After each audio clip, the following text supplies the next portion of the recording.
A long time ago, in a small village, there lived a hard-working laborer. Every day, he earned a living by digging soil, loading it onto his donkey, and selling it in nearby towns. One morning, while digging as usual, he uncovered a sparkling stone buried deep in the ground. He had never seen anything like it before, but he assumed it was just an unusual rock. Thinking it looked nice, he tied it around his donkey's neck as decoration and continued with his work. A few days later, a shopkeeper noticed the shining stone as the laborer passed through the marketplace. "That's an interesting stone," the shopkeeper said. "Would you sell it to me?" The laborer shrugged. To him, it was nothing special. "Sure," he replied. The shopkeeper handed him a small amount of money, and the laborer happily accepted. He felt lucky to earn extra cash from something he had found in the dirt. The shopkeeper then hung the stone inside his store. Customers often commented on how beautiful it looked, and he was pleased with his purchase. One afternoon, a jeweler entered the shop. The moment he saw the stone, his eyes widened. "Do you know what that is?" he asked. "No," the shopkeeper replied. "Just a pretty stone I bought from a laborer." The jeweler realized it was an extremely valuable diamond. "Would you sell it?" he asked. "Of course," said the shopkeeper. "Give me 100 coins and it's yours."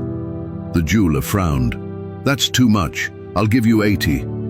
The shopkeeper shook his head. 100 or no deal."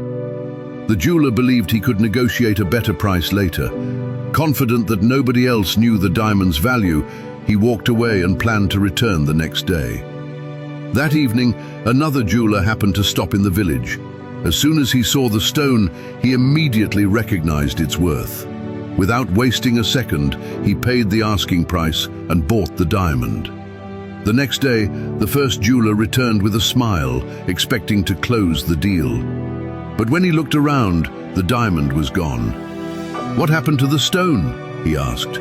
The shopkeeper replied, "Another buyer came yesterday and paid my price." The jeweler was furious. "You fool!" he shouted. "That wasn't an ordinary stone. It was a priceless diamond, worth far more than you can imagine." The shopkeeper laughed and calmly answered, "Maybe I didn't know its true value, but you did. You recognized what it was and still let it slip away because you wanted to save a few coins. So tell me, who is the real fool?" The jeweler stood speechless, realizing that his greed had cost him a fortune. Moral of the story: opportunities often come disguised as ordinary things. The people who succeed are not always the ones who recognize them, but the ones who act on them. Hesitation, greed, and overthinking can make us lose something priceless while trying to save something insignificant.